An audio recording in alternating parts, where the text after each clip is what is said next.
C'est pas toi qui va mourir, tu vas dire oh, oh, si ça ne va pas de non, pardonne. On applaudit la parole de Dieu. Hello guys, j'espère que vous allez bien. Chez moi ça va super. Je vous partage autour du livre de Matthieu chapitre 5. Aujourd'hui c'est la deuxième partie. Vos marques, prêts? Let's go! Ne vous imaginez pas que je sois venu pour abolir ce qui est écrit dans la loi ou les prophètes. Je ne suis pas venu pour abolir, mais pour accomplir. Oui, vraiment, je vous l'assure, tant que le ciel et la terre resteront en place, ni la plus petite lettre de la loi, ni même un point sur un i n'en sera supprimé jusqu'à ce que tout se réalise. Par conséquent, si quelqu'un n'obéit pas, ne serait-ce qu'à un seul de ces commandements, même s'il s'agit du moindre d'entre eux et s'il apprend aux autres à faire de même, il sera lui-même considéré comme le moindre dans le royaume des cieux. Au contraire, celui qui obéira à ces commandements et qui les enseignera aux autres sera considéré comme grand dans le royaume des cieux. Je vous le dis, si vous ne vivez pas selon la justice mieux que les spécialistes de la loi et les pharisiens, vous n'entrerez pas dans le royaume des cieux. Vous avez appris qu'il a été dit à nos ancêtres, tu ne commettras pas de meurtre. Si quelqu'un a commis un meurtre, il en répondra devant le tribunal. Eh bien moi, je vous dis, celui qui se met en colère contre son frère en répondra devant le tribunal.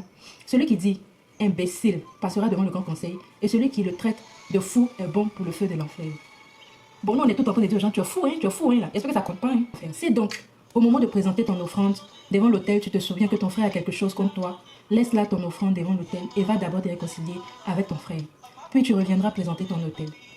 Si tu es en conflit avec quelqu'un, dépêche-toi de t'entendre avec ton adversaire pendant que tu es encore en chemin avec lui. Donne à celui qui te demande, ne tourne pas le dos à celui qui veut t'emprunter quelque chose. Vous avez appris qu'il a été dit, tu aimeras ton prochain et tu haïras ton ennemi. Eh bien moi je vous dis, aimez vos ennemis et priez pour ceux qui vous persécutent. Ah, ce verset. Ainsi, vous vous comporterez vraiment comme des enfants de votre Père Céleste, car lui, il fait luire son soleil sur les méchants aussi bien que sur les bons, et il accorde sa pluie aux justes comme aux injustes. Si vous aimez seulement ceux qui vous aiment, allez-vous prétendre à une récompense pour cela? Les collecteurs d'impôts eux-mêmes n'en font-ils pas autant? Si vous ne saluez pas vos frères, que faites-vous d'extraordinaire? Les païens n'agissent-ils pas de même? Votre Père Céleste est parfait, soyez donc parfait comme lui. On applaudit la parole de Dieu.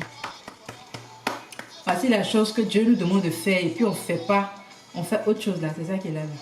En tout cas, mon verset de méditation, après le générique.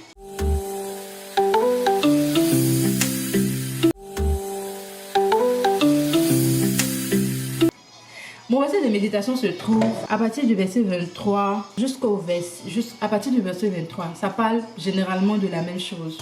Le Seigneur nous demande de pardonner. Il nous demande de nous aimer, de nous saluer. C'est très difficile. C'est très difficile, vous savez ça. Mais moi, à chaque fois que j'ai été face à ce genre de situation, j'ai prié. J'ai dit, Seigneur, c'est trop dur. Tiens. La différence entre toi et moi, c'est que toi, au lieu d'aller prier là, tu parles à quelqu'un qui ne peut même pas t'aider. Pardonner là, si ce n'est pas Dieu, tu ne pourras pas pardonner. Donc, aujourd'hui, je pense que le Seigneur nous exhorte à pardonner. Pardonne à cette personne qui t'a fait du tort. Pardonne à cette personne que tu gardes dans ton cœur. Tu te dis, cette personne, je ne peux jamais lui pardonner. Il faut pardonner. Oui, la Bible dit, si vous ne le pardonnez pas, on ne va pas vous pardonner. Il dit, il ne va pas te pardonner. Donc, il faut libérer la personne qui est dans ton cœur. Toi-même, ça te fait du bien. Amen. Il dit de saluer aussi les personnes qui ne nous saluent pas. D'aimer nos ennemis et de prier pour ceux qui nous persécutent. Ah, quelqu'un te persécute, il faut prier pour lui. On ne dit pas, il faut le persécuter et puis en même temps tu pries pour lui. Non, tu lui donnes de l'amour. En même temps, je suis devant vous. Hein. Si quelqu'un a quelque chose contre moi, qu'il vienne me dire. Moi aussi, je sais que en tout cas, par la grâce de Dieu, je n'ai rien contre quelqu'un. Moi, quand tu me fais quelque chose sur le coup, je te dis, ah, tu sais, ça là, tu as zaï, vraiment, il n'est pas aimé.